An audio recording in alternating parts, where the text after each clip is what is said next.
네, 여러분 지금 마이 FM 91.3MHz 서대문 공동체 라디오 서대문 역사기행 듣고 계십니다. 자, 오래전 이날 두 번째 이야기. 네, 오랜만에 조선시대. 조선시대. 네, 1438년. 38년? 네. 네네네. 세종 때입니다. 네. 네. 6월 11일. 네. 그 당시 음력으로는 5월 19일. 5월 19일. 석전 돌싸움, 돌 던지는 싸움. 석전. 네. 돌싸움. 돌싸움을 그때 마침 금지되어 있었는데 반송정에서 네네. 그러니까 그 반송정 우리가 한번 다뤘었던 네. 반송정 그에서 그 사망 사건, 살인 사건. 네. 그렇죠. 그 시신이 그 아래서 발견했었죠. 네. 그러니까 지금의 그 동명여자 중학교 어디쯤 그게 있었고 그 앞에 지금의 금화초등학교 자리에 큰 연못이 있었습니다. 네. 그래서 여기 반송정에서 금지되었던 석전이 돌싸움이 열렸습니다. 열렸는데 이날 열린 건 아니고 한 그 음력 5월 5일 단오 때 열린 거예요. 보통 그때 하잖아요. 네, 단오 때 하는 놀이입니다. 맞아요. 근데 이거를 주도해서 벌인 사람들이 종친들이에요. 그래서 이제 이날은 6월 11일, 이날은 음력 5월 19일인데 이 종친들이 탄핵되고 이제 처벌받습니다. 네. 그 석전을 그 돌석자에 싸울 전쟁할 때 기선제. 석전이라고도 하고 던진다 할 때 그 투척할 때 척 있잖아요. 척이라는 그 저기 한자를 써서 석척 혹은 척석 한문 문법상 그것도 돌을 던지다니까 척석이 더 맞을 수 있겠다. 그래갖고 그 돌을 던지는 놀이 그래갖고 뭐 석척희, 척석희 이렇게도 하고 뭐 이렇게 부르는데 이게 단오 때 풍습입니다. 단오 때 풍습이고 심지어 1903년에는 어딜 보니까 대보름에 이 그 서울역 뒤쪽 여기 서대문 그 충정로랑도 가까운 말리동 고길에서 이 석전이 열려가지고 거기에 9,000명이 참가하기도 했었다. 뭐 이런. 아니 뭔데 돌싸움에 9,000명이 참가? 이게 그래서 1960년대까지도 이게 이어졌대요. 그리고 유래는 고구려 때부터다. 뭐 이런 얘기가 있고 고려 시대에도 왕이 석전을 관람하는 이야기가 고려사에 기록돼 있다고 하고 조선 시대 때도 성행했는데 이걸 하다 보면 이게 저도 어릴 때 이게 얘기만 들었는데 그냥 듣기만 해도 좀 무시무시하지 않아요? 그러니까 눈싸움인데 우리가 생각하는 눈싸움인데 눈싸움은 그게 돌인 거예요. 돌로 그걸 한다는 거잖아요. 그러니까 실제로 부상자 나왔겠죠, 당연히. 뭐 물론이고 죽는 사람까지도 그렇겠다 생각하니까. 출몰 하는데도 금지를 안 해갖고 이게 계속 이어진 거예요. 금지를 해도 뭐 어차피 이게 풍습이니까 이게 약간 그 풍습 비슷하게도 있었던 것 같더라고요. 보니까 물 같은 거 이렇게 사이에 끼고 맞아요. 물 대려고 이런 걸 이제 사이에 끼고 이렇게 마을끼리 이렇게 해가지고 이물을 누가 먼저 사용할 것인가. 그런 거를 약간 할 때 그냥 돌싸움에서 이긴 쪽에서 먼저 끌어가고 약간 이런 식의. 실제로도 그런 강이나 뭐 그런 거를 하나 끼고 양편에서. 그쵸. 그러니까 이때도 아마 이 반송정 석전도 연못을 끼고 양쪽에서 그랬겠죠. 몰라요. 연못 끼고 했겠죠. 그러니까 눈싸움 하듯이 막 앞에 가갖고 던지고 이런 건 아니었던 것 같은데 그래도 무시무시하죠. 돌이니까 돌 맞으면 무조건 그 머리 깨지는 거니까. 무시무시하죠.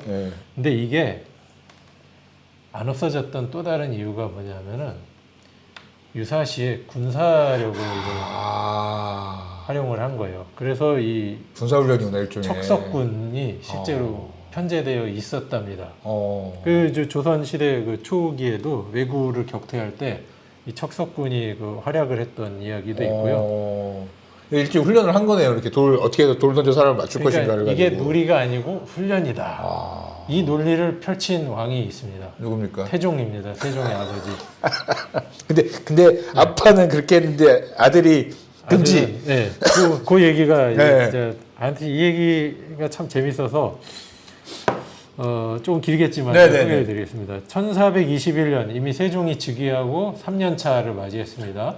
뭐 아시겠지만 아버님 그때 이제 태종은 수렴청정처럼 하고 있었죠. 막강한 상황으로 계셨죠. 사실상. 이때 그 풍양궁이라고 또 그 여기 연희궁 같은 이제 이궁이 있었는데 그게 이제 남양주에 있는 거예요. 네네. 남양주 별내에 있던 풍양궁에 가 있었는데 태종이 네. 그때 이지를 앓고 있었답니다. 이날이 음력 5월 2일입니다. 네네네. 단오대기 3일 사흘 전이에요. 사흘 전. 네. 네. 이지를 앓는다고 하니 왕이 문안을 갑니다. 세종이. 태종이 하는 말이 서울로 가서 석전놀이를 구경하고 싶다. 그랬더니 그때 아마 좌의정이었을 텐데 이제 그때 좌의정이란 얘기는 사실은 태종의 신하였다는 겁니다. 그쵸. 예. 박은이 이제 성체가 필요하실까 염려된다. 그러니까 태종이 아니 이거 내가 보고 즐거우면 그래서 또 좋아질지 어떻게 알아? 이렇게 이야기를 해요. 네. 그리고 5월 3일에 다음 날 태종이 병조 참판에게 명해서 간다. 나 가겠다. 그러니까 다 이 정도 고위직들은 다 자기 부하들이라고 봐야죠. 그쵸. 석전할 사람 수백 명을 모집해라. 그리고 좌대 우대로 이제 나눠라 편을. 그리고 5월 4일에 또 한 말씀합니다. 내가 주상과 같이 석전을 보려고 하는데 주상이 사양한다. 내가 생각하기에는 지난 봄에 무예를 연습할 때 주상과 같이 갔었는데 지금 석전을 보는 것도 놀이하는 것이 아니고 무제를 시키는 것이다. 이게 훈련이다. 훈련이라는 거. 근데 그 다음 얘기가 또 기가 막힙니다. 또 내가 혼자 가면 적적하여 이야기할 자도 없으니 경들의 의사는 어떠한가. 그러니까 또 그때 역시 태종의 측근이었죠. 병조판서 조말생 대감이 신등의 의사도 또한 그러합니다. 전하께서 혼자 계시고 주상께서 따라가시지 아니하시면 편치 못합니다. 그러니까 이제 세종이 어쩔 수 없이 그 다음 날 5월 5일에 갔다. 종루, 그러니까 지금의 이제 보신각에 해당하죠. 그때는 이제 옛날 종루는 그 종로 그 내거리에 지금 보신각은 약간 옮긴 자리고 내거리에 있었는데 거기서 직접 태종이 지휘합니다. 그리고 그런 딱 대열을 편성해 놓고 창덕궁에 가서 임금을 모셔와라 지시합니다. 그래서 세종이 가요. 약간 끌려간 느낌이에요. 가기 싫은데. 그러니까 거기서 뭐 잔치를 벌이는 거예요. 그리고 이제 그 석전 잘 구경하고 그다음에 이제 뭐 이긴 팀에게 막 상도 주고. 이 세종은 싫었던 것 같아요. 이런 거 별로 안 좋아했던 것 같아요. 네. 약간 이게 뭐랄까 스포티한 운동 이런 거 별로 안 좋아했던 것 같아요. 성향상. 그 비만하기도 했다고 하죠. 그러니까 뭔가 움직이고 자기가 움직이는 게 싫으니까는 이런 거 보는 것도 별로 안 좋아하고 즐겨하지 않았던 것 같습니다. 그랬던 것 같아요. 그래서 이제 몇 년 후에 세종 11년에 권력이 슬슬 자기한테 다 돌아오는 이제 상황에서 아버지님이 돌아가셨고 그러니까 이제 그 당시 다른 신하가 이제 단오날에 돌 던지는 놀이, 이 석척희는 옛날부터 있었던 까닭으로 국가에서 금해도 그치지 못했다.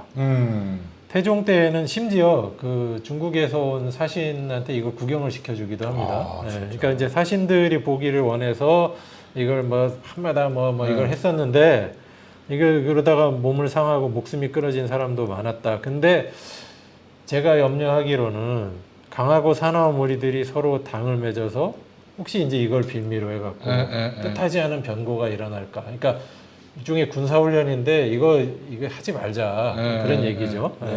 두려우니 국가에서 아무 이익도 없는데 이걸 왜 금하지 않냐. 이 석척군을 아예 폐지합시다. 그러니까 임금이 이제 그러면 사신이 또 이걸 보려고 하면은 어떻게 할까? 그러니까는 아니 정이 그러면은 임시로 그때 모집해서 하면 되지 굳이 이걸 군을 만들어 놓고 막 이걸 대놓고 이거를 연례 행사처럼 할 필요가 뭐가 있느냐. 그래서 이걸 아예 금지시켜요. 금지시키는데 이해에 이제 그 오늘 말씀드리는 1438년에 종친이라는 사람들이 모여 앉아가지고 이게 세종이 금지시킨 지 이제 9년이 지났습니다. 9년이 지났는데 누가 이걸 주도하냐면은 양녕대군이. 노는 거 좋아하시는 분이지. 그러니까 이분이 그 일부러 뭐 왕위를 뭐 마다했다 이거는 제가 봤을 때는 그 거짓에 가깝고요. 실제로 그 좀 통제가 안 되는 사람이었습니다. 양녕대군이 자기의 이제 서제, 그러니까 태종의 다른 서자 중 하나인 네. 익령군을 데리고 네. 그 다음에 자기 아들들을 또 데리고 이거를 버리는 거예요. 이 구경만 한 게 아닌 게 양녕대군의 그 아들들이 돌 잘 던진다 하는 사람들을 자기들이 모아다가 여기에 참여시켜요. 그리고 본인들이 그 안에서 말을 달려 종행으로 지휘 독전. 그리고 다시 작대기를 잡고 몸서 나아가 서로 쫓으며 대전을 벌여 잠옷 많은 부상자를 내었으며 혹은 사망한 자도 있었다. 아, 사람까지 죽었으면은 네. 일이 그러니까 커지네요. 이제 난리가 진짜. 난 거예요. 일이 그러니까. 커졌네. 네. 그러니 이제 사헌부에서 탄핵을 합니다. 왕이 하지 말라고 네, 했는데 네. 종친이라는 사람들이. 그렇죠. 그러니까 이 버린 사람들뿐만 아니라 의금부 관리들은 이걸 뭐 했냐? 그치. 네. 그 다음에 이제 그 종친들을 관리하는 종부시라고. 그치, 종부시 그치. 관원들은 또 뭐 했냐? 진짜 그러네. 그리고 전부 다 얘네들 처벌해야 된다. 그리고 이제 이렇게 청을 합니다. 양녕대군은 종사의 죄를 짓고 외방으로 추방되어 온 것을 이제 돈독하옵신 우의 은혜를 입고 서울 안을 출입하며 또 복종까지 그러니까 종을 내려줬다는 거예요. 네. 복종까지 하사받았으니 의당 조심하여 개과 자신 그 잘못을 고치고 스스로 새롭게 함으로써 우대하옵시는 뜻에 부응해야 할 것인데도 이제 금하시는 일에 그 자제를 인솔하고 가서 관람하였으니 이는 전혀 근신하는 의사가 없는 것이오. 그 다음에 그 아들들이 무례한들을 불러놓고 좌우로 분주히 말을 달리며 지휘 독전하였을 뿐 아니라 이래서 사람을 상해하는 지경까지 이르렀는데도 대군이 그냥 보고 금하지 않았으니 그의 광망스러운 행동은 전일과 다름이 없습니다. 그래서 징계하라고 했는데 징계 어디까지 했나가 중요한 거죠, 이제. 세종이 형님은 냅두고요. 그치, 형을 좀 네. 그러진 않았겠지. 나머지 조카들이랑 이제 여기는 다 서울 밖으로 내보내는 것으로 그렇게 조치를. 이게 보면은 되게 어려운 자리예요, 세종이 보면. 어렵죠. 처음에는 아빠한테 눌리고, 네. 그래서 좀 해보려니까 형이 있고, 이거 참 쉽지 않았던 거. 그러니까 네. 그 자기 아버지는 경쟁할 가능성 있는 형제들을 다 처단해 버렸잖아요. 그쵸. 근데 세종은 또 그러지도 않았고. 네. 그 쉽지 않은 문제. 네. 형의 성격은 또 저러지. 자기는 또 성향이 또 이렇지. 네. 쉽지 않았을 것 같아요, 진짜. 네. 그렇습니다. 네. 1438년 6월 11일, 금지된 돌싸움을 반송종에서 벌였던, 이 세종의 형님, 양녕대군과 그들의 아들들, 자식들이, 하지 말라는 거 하라 가지고 탄핵을 당했고요. 이때 이미 양녕대군이 40대 한 후반쯤 됐을 겁니다. 그러니까 참 여전히 뭐 이렇게 있는 거죠. 나이를 먹으신 만큼 먹으신 상태인데. 네. 그러니까 처벌을 받았던, 그랬던 일이 있었습니다.